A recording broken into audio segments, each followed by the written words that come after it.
Assalamualaikum warahmatullahi wabarakatuh. Salam sejahtera untuk kita semua. Selamat datang di presentasi PDD UK TPT bidang pengajaran dalam rangka sertifikasi dosen 2024-2025. Perkenalkan, nama saya Dr. Imam Fahrudin MSI, nomor NIDN 072037102, jabatan akademik lektor, pengampu mata kuliah pengantar ilmu sosiologi, bidang ilmu sosiologi. Perlu saya sampaikan, dalam rangkaian proses pembelajaran ini kita ada beberapa tahapan. Yang pertama, nanti kita ada deskripsi mata kuliah, kemudian delivery, interaction, kemudian dan assessment. Yang terakhir adalah rekaman video proses pengajaran. Adapun di dalam deskripsi mata kuliah ini merupakan mata kuliah wajib yang mengenalkan secara konsep teori-teori dasar untuk mengenalkan pikiran-pikiran dasar sosiologi agar mahasiswa memiliki pemahaman dasar dalam disiplin sosiologi. Ini sebenarnya juga dirancang sebagai acuan dalam menyelenggarakan perkuliahan, struktur dan perubahan paradigma studi sarjana di Fakultas Sosial Ilmu Politik khususnya, yang dimana silabus ini diharapkan bisa menjadi pengembangan dan proses pembelajaran sesuai dengan tantangan zaman. Nah, setelah mengikuti perkuliahan ini diharapkan mahasiswa mengetahui dan mampu menjelaskan paradigma dan konsep dasar dalam ilmu sosiologi. Dengan mengetahui teori dan menggagas masing-masing paradigma ini, baik analisis sosiologi termasuk di dalam melakukan penelitian dengan kerangka pikir paradigma sosiologi ini, bisa menjelaskan mahasiswa membandingkan paradigma yang ada di dalam sosiologi, di samping memahami dan mampu membedakan paradigma sosiologi itu sendiri. Lebih perlu untuk mengetahui konsep-konsep dasar sosiologi antara interaksi sosial, stratifikasi sosial, pengendalian sosial, kemudian hubungan golongan, ras, dan gender. Nah, di dalam pembelajaran ini kita menggunakan capaian pembelajaran mata kuliah, ya, atau yang sering kali disebut dengan CPMK. Ada 9 sekurang-kurangnya di dalam CPMK ini yang kita nanti akan bagi menjadi sub CPMK. Nah, 9 ini yang pertama adalah memahami paradigma dan tokoh sosiologi. Lalu yang kedua, memahami pengertian teori dan tokoh antropologi. Lalu yang ketiga, kemudian bagaimana nilai-nilai sosial, norma sosial, sosialisasi dan interaksi sosial itu menjadi salah satu juga bagian dari poin 3. Lalu kemudian yang CPMK keempat adalah memahami lembaga sosial. Lalu CPMK yang kelima itu bagaimana kita memahami mahasiswa, memahami stratifikasi sosial dan mobilitas sosial dan kelompok sosial. Lalu di capaian pembelajaran mata kuliah yang ke-6 itu adalah memahami masalah sosial, kemudian penyimpangan sosial dan perubahan sosial.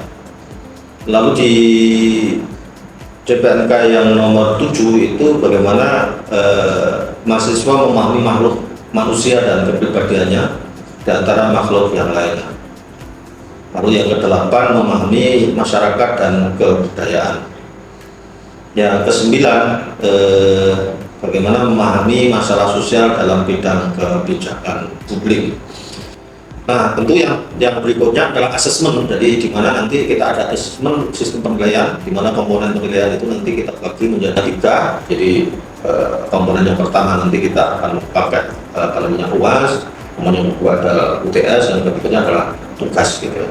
Nah, kalau UAS ini nanti kita bobotnya kita presentasi 40%, lalu kemudian UTS-nya 30%, dan tugasnya kira-kira 30%. Di total 100% kita bagi menjadi 3. Nah, komposisi di proses pembelajaran kita menggunakan bobot dan mulai kita ukur dari sub CPMK 1, sub CPMK 2 dan seterusnya. Itu setiap tahun kita ada pembotan. Jadi komponennya mulai dari metode, kemudian bobot. Nah, itu kalau masing-masing nanti kita akan berikan skor di dalam baik UTS, UAS, bahkan tugas itu nanti isainya berapa, dan bobotnya misalnya kalau isai kita kasih 40%, dan isai dalam UTS itu misalnya 30% gitu ya.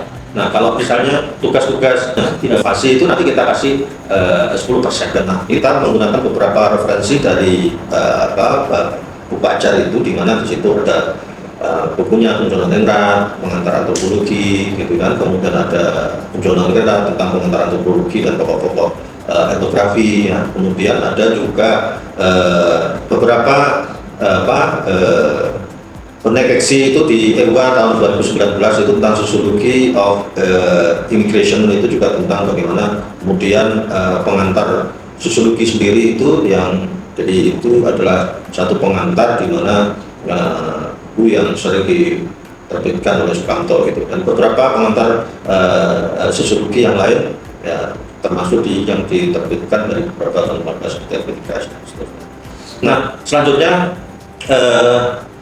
kami ingin sampaikan tentang rangkaian singkat dari apa yang tadi di mata kuliah sebelum kami di kelas. Itu ada pertama yang perlu kami sampaikan tentang sejarah perkembangan sosiologi, kemudian pemikiran tokoh sosiologi yang mulai dari Agus Kom, dan ada Emil Durkheim dan Pak Weber dan Karma. Ini nanti menjadi satu CPNK yang pertama itu tadi untuk menjadi pengantar tentang bagaimana sejarah dan perkembangan pemikiran para tokoh sosiologi. Kemudian ada perspektif sosiologi itu sendiri dan perspektif ilmu sosiologi.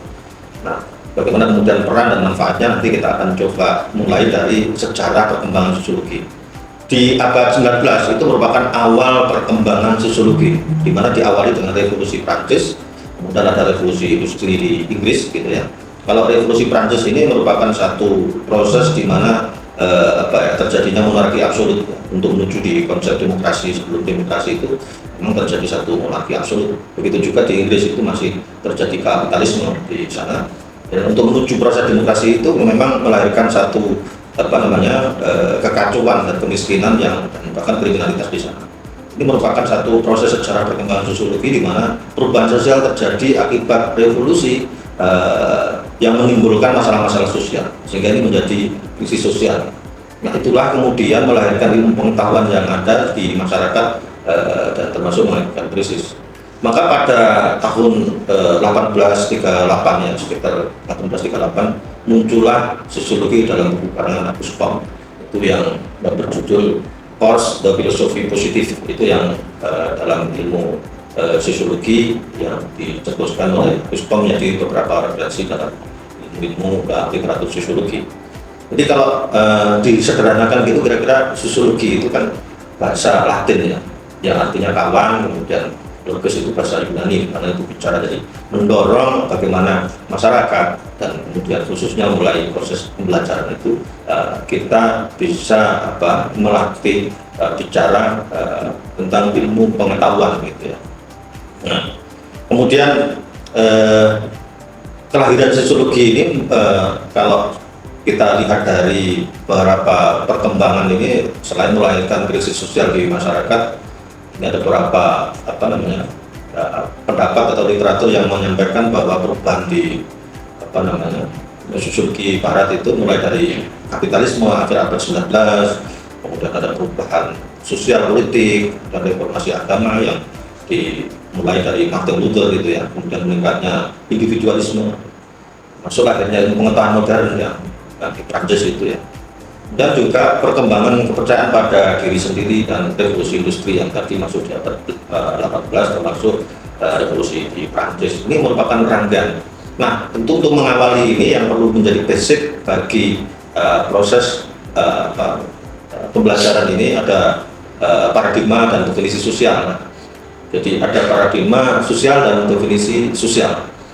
Kalau paradigma sosial itu bertolak dari proses berpikir manusia sebagai individu, yang dimana itu memfokuskan tindakan individu. Jadi setiap individu bertindak dan berinteraksi, meskipun individu bebas melakukan, tetapi berada dalam bayang-bayang struktur sosial. Nah, ini biasanya pokok bahasanya tentang bagaimana paradigma ini proses-proses interaksi itu bersumber pada kemauan individu. Nah, kemudian ada yang disebut dengan tindakan sosial. Ya, pertama kali ini merujuk pada bagian struktur sosial, tetapi pada makna definisi ini telah dilakukan individu, anggota masyarakat, kemudian kelompok gitu ya. Nah, kalau definisi sosial perspektif teori, yaitu mulai tadi saya sampaikan di awal ada Max Weber, ini masuk dari tindakan sosial. Kalau Thomas Kuhn, yaitu tanda Dermit, ini adalah masuk dari interaksi simbolik. Nah, kalau di dalam tindakan sosial ini kita lihat dari semua perilaku pemilih atau yang menentukan itu adalah seseorang, tiap gaya pilihannya itu menurut rasional. Jadi ini rasionya yang diandalkan, meskipun mungkin kan tidak sesuai dengan rasionalitas orang lain. Ini biasanya yang dipakai. Nah, saya kira jenis-jenis tindakannya Weber ini menunjukkan rasionalitas yang disebut dengan rasionalitas instrumental. Jadi tindakannya ini sadar dari seseorang untuk memilih suatu objek pilihan yang terjadi, termasuk tujuan dan tindakan yang didasarkan atas persediaan alat yang dimilikinya. Nah, ini biasanya terjadi di masyarakat tradisional juga. Kalau perilaku seseorang karena kebiasaan dari yang tanpa ada refleksi atau kesadaran perencanaan, misalnya ya kalau kita lihat di tradisi lokal ya, itu ada selamatan, ada pujangan, ada kalau saji, macam-macam itu menjadi. Nah, saya kira kami tidak perlu ya menjelaskan lagi tentang bagaimana riwayat Weber dan seterusnya, nanti pada kesempatan yang lain akan bisa kita berbicara. Mungkin yang terakhir ini kita tadi masuk di stratifikasi sosial di masyarakat itu ada 3 lapisan ya. Jadi lapisan atas, kemudian lapisan tengah, dan lapisan bawah. Kalau di definisi stratifikasi sosial itu sendiri dalam ilmu sosiologi itu disebut dengan sistem lapisan masyarakat sosial stratification. Kata stratification itu berasal dari stratum sebenarnya, jajaran strata antara lapisan itu. Kalau menurut kriteria Soligen itu mengatakan bahwa social stratification itu adalah perbedaan penduduk antara masyarakat dalam kelas secara bertingkat atau berjenjang. Itu ini strata atau kasta lah kira-kira begitu ya. Kemudian sifat-sifat di lapisan masyarakat itu, kalau di stratifikasi sosial itu ada yang disebut dengan low social stratification, atau lapisan masyarakatnya membatasi kemungkinan pindahnya seseorang dari lapisan ke lapisan lainnya. Jadi ada para pergeseran gitu ya, karena strata atau kelas itu tadi. Baik itu gerak ke atas atau ke bawah ya, antara satu dan lainnya untuk menjadi anggota suatu lapisan masyarakat ya, seperti masyarakat India itu berkasta, mereka sesuai dengan kastanya masing-masing. Maka kemudian ya kalau yang stratanya paling di bawah tadi ya. Nah, ini beberapa juga sebenarnya dulu di Indonesia sempat terjadi juga, ada santri biaya pangan gitu Pak, kalau istilahnya dulu di masyarakat kelas itu kira-kira begitu. Nah, ya ini saya kira gambaran dari sifat dan lapisan sosial masyarakat itu, ada yang tertutup, ada yang terbuka gitu. Kalau tertutup itu biasanya mobilitasnya sangat terbatas, bahkan memungkinkan tindakan sosial. Lalu kalau terbuka yaitu memungkinkan dan mengandalkan mobilitas yang sangat terbatas. Jadi terjadinya lapisan di masyarakat itu karena adanya sistem lapisan masyarakat dalam yang terjadi dalam pertumbuhan masyarakat. Namun ada juga yang sengaja disusun untuk menyetarakan dan meningkatkan kebersamaannya. Nah, saya kira yang paling akhir itu adalah perlu kami jelaskan terkait dengan bagaimana perwujudan stratifikasi sosial itu. Wujudnya adalah kelas-kelas tinggi dan kelas-kelas rendah gitu. Lalu menurut Soligen itu dasar inti dari lapisan ini adalah untuk adanya keseimbangan dalam pembagian hak dan kewajiban, yaitu kewajiban, tanggung jawab, nilai-nilai sosial yang mempengaruhi antara anggota masyarakat yang konkret di lapisan dapat dibagi menjadi 3 macam, yaitu dari kelas dasar, kemudian atas jabatan tertentu, kemudian ada kalau biasanya di strata kelas itu kan yang dulu disebut di proletar gitu ya. Itu saya kira pengantar dari pembelajaran kuliah pada hari ini. Nanti kita lanjutkan di kelas.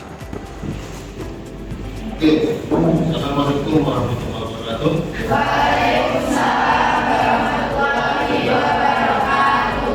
Selamat pagi teman-teman semuanya. Kalian sehat?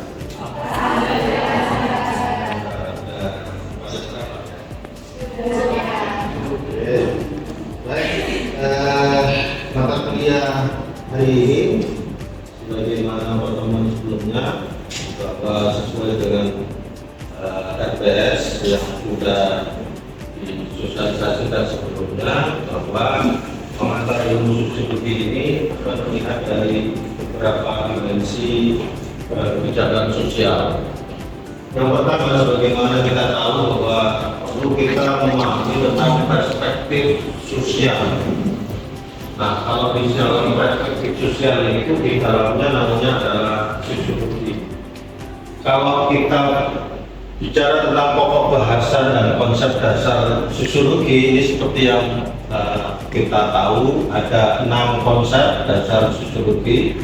Yang pertama adalah interaksi sosial, kemudian sistem sosial.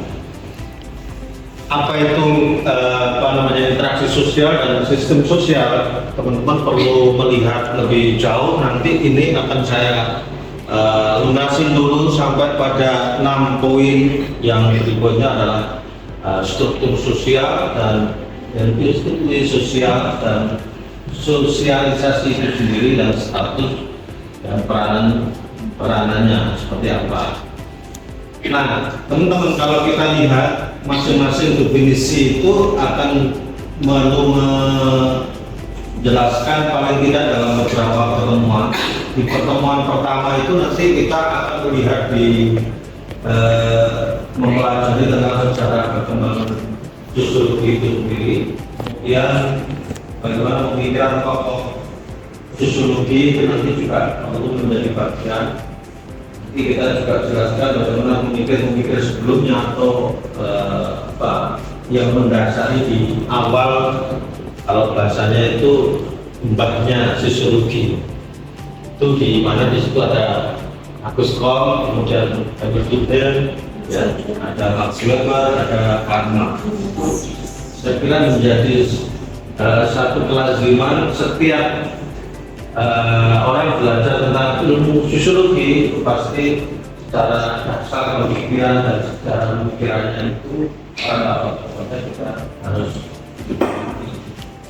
Kalau kita lihat dari secara perkembangan sosiologi ini sendiri, ya, teman-teman tentu melihat bagaimana di abad 19 itu ada yang namanya awal perkembangan sosiologi. Ini teman-teman mungkin sebelum melihat tentang bagaimana implementasi dari kebijakan sosial ini, kita perlu tahu anatomi sosiologi itu sendiri. Ya, kalau teman-teman misalnya dari awal mengerti tentang perkembangan awal sosiologi itu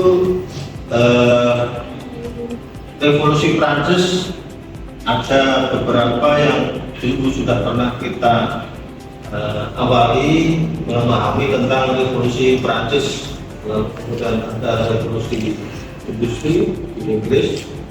Itu bicara tentang perubahan sosial yang terjadi akibat revolusi, di mana itu menimbulkan masalah-masalah sosial, ya, sehingga menjadi satu krisis sosial di masyarakat.